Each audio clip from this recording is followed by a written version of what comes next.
¿Qué tal, chicos? Muy buenos días. Hoy vamos a ver un tema muy pero muy importante y muy poco comprendido, como los últimos videos que estuvimos haciendo, ¿sí? Los temas básicos de la electricidad y la electrónica. En este caso me he encontrado con este papiro o esta hoja de libro muy vieja que dice que la intensidad de la corriente que circula por un conductor es directamente proporcional a la diferencia de potencial aplicada e inversamente proporcional a resistencia del mismo. ¡Wow!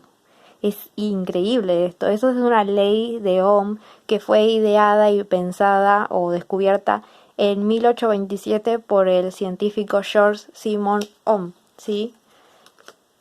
Pero vale que no hemos entendido nada. ¿Qué es esto?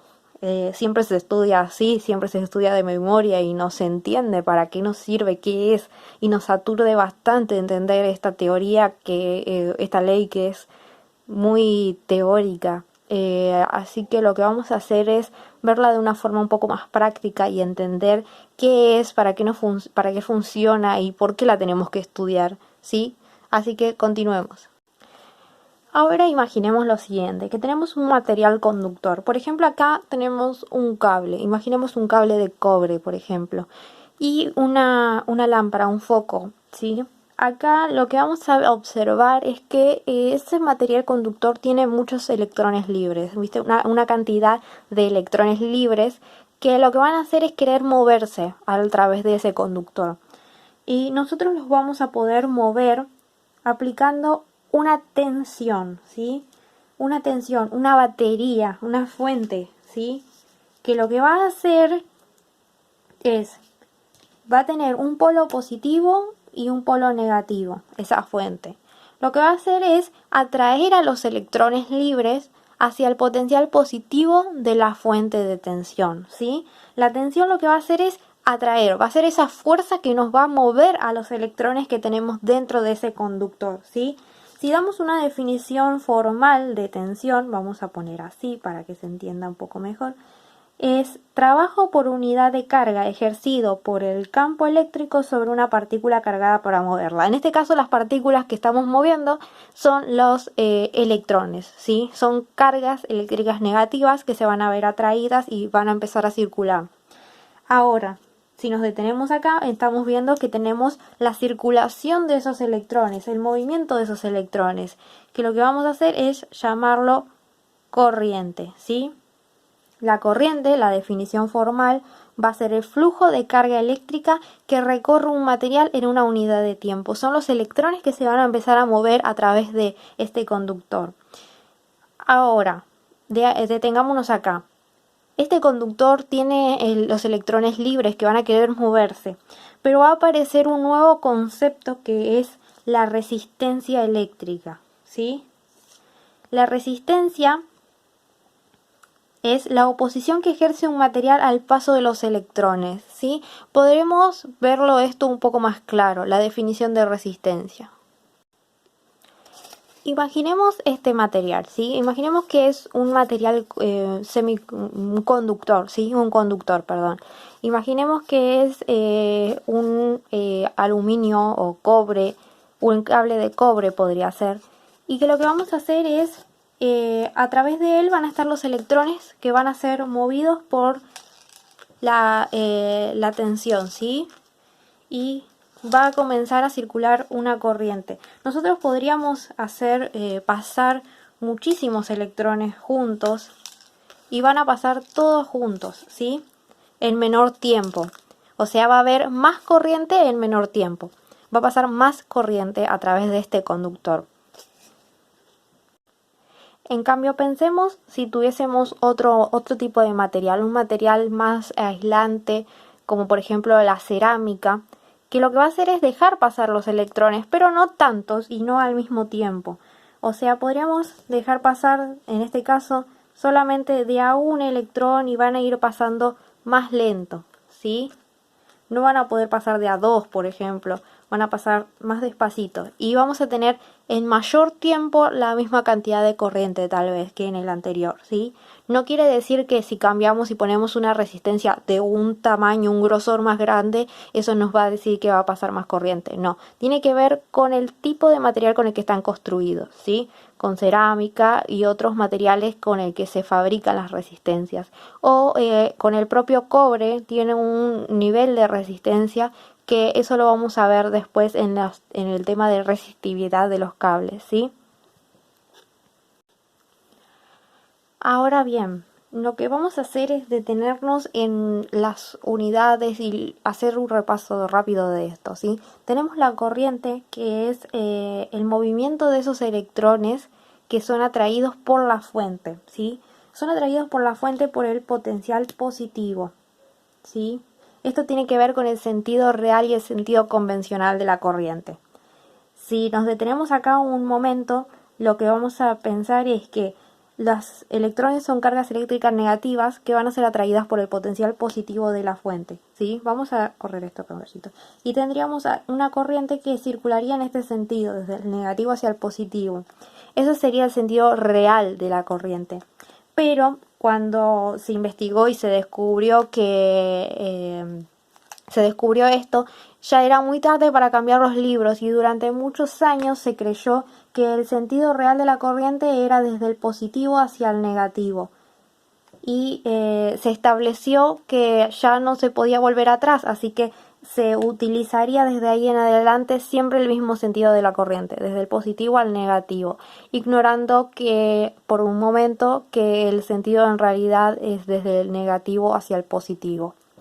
Por otro lado, tenemos que ver las unidades y cómo se trabaja esto. Veamos paso por paso.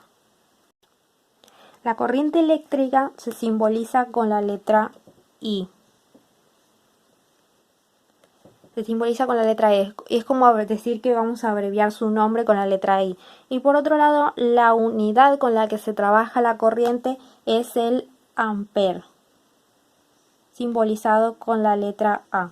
Acá entra un tema muy importante. Las unidades de medida las representamos siempre con unos corchetes alrededor, ¿sí? Para identificar que son unidades y que no es la simbología o la abreviatura, ¿sí? Después, por otro lado, tenemos que la resistencia la simbolizamos o resumimos su nombre con la letra R. Y su unidad de medida, acá estamos cometiendo un error, es con paréntesis y no con corchetes, ¿sí?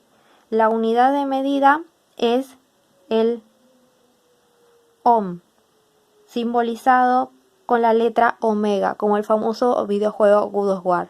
Hasta aquí tenemos esos. Lo que nos faltaría es la tensión. La tensión se representa con la letra B, con la letra U o con la letra E. Esto porque lo van a encontrar tal vez en otros libros de forma diferente, pero en realidad la vamos a utilizar con la letra B corta siempre nosotros. Y la unidad de medida de la tensión es el volt, ¿sí? Medimos en volt. Hasta acá tenemos todo lo que necesitamos. Ahora veamos cómo es la relación que hay entre todo esto en las cuentas y en las fórmulas. Ahora, lo que el científico Ohm descubrió en realidad es que había una relación entre la resistencia, la tensión y la corriente. Y se utiliza este triángulo famoso para poder entender cuál es la relación que hay entre ellos, ¿sí? Se dice que cuando se aumenta la corriente, la tensión va a aumentar, ¿sí? Entonces ahí tenemos una relación y él lo fue estableciendo en forma de ecuaciones, ¿sí? Dijo que la corriente que circula por un circuito o por un conductor es igual a la relación que existe entre la tensión y la resistencia, ¿sí? Una división. ¿Por qué una división? Porque si nosotros aumentamos la tensión, lo que va a pasar es que va a aumentar la corriente. Y si aumentamos la resistencia, va a disminuir la corriente. O sea, tiene coherencia decir que si aumentamos la resistencia, van a pasar menos electrones por el conductor y por lo tanto baja la corriente. Esta es la relación que estableció el señor George Ohm, ¿sí? Y de acá lo que podemos hacer es despejar las incógnitas que queramos calcular. Si nosotros quisiéramos calcular tensión, que sería B, ¿sí? Lo que podemos hacer es despejar de esta ecuación o podemos ver este triángulo, ¿sí? Lo que podemos hacer es despejar. Podemos decir que B es igual a I por R. Corriente por resistencia, ¿sí? Lo podemos ver en este triángulo. Si nosotros queremos calcular tensión, tapamos la incógnita que tenemos, que en este caso es tensión, y lo que nos queda es I y nos queda R, uno al lado del otro. Esto quiere decir que es una multiplicación. Tensión es igual a corriente por resistencia. Si quisiéramos calcular resistencia, tapamos la incógnita, que es resistencia, y nos queda B y una línea de división sobre I. Entonces, tensión sobre corriente. Esto quiere decir que tenemos tensión dividido corriente, ¿sí? También lo podríamos despejar de esta fórmula. Y por último, si veíamos la de corriente, si tapamos la incógnita corriente, tenemos B división R, B sobre R, ¿sí? Acá hay que prestar atención también a las unidades en las que quedarían los resultados. Corriente siempre va a estar en amper, ¿sí? Tensión siempre va a estar en vol y resistencia siempre va a estar en ohm, acompañado de esto. También después vienen múltiplos y submúltiplos de esas mismas unidades, que los vamos a trabajar en el siguiente video. Así que, señor Ohm, ¿qué piensa de esto? Muy bien, está aprobado. Así que espero que les haya gustado este video y que lo puedan entender. Vamos a hacer otro video donde vamos a explicar los pasajes entre múltiplos y submúltiplos de estas unidades que estábamos hablando. Y también vamos a hablar de la relación que hay entre la ley de Ohm y la potencia.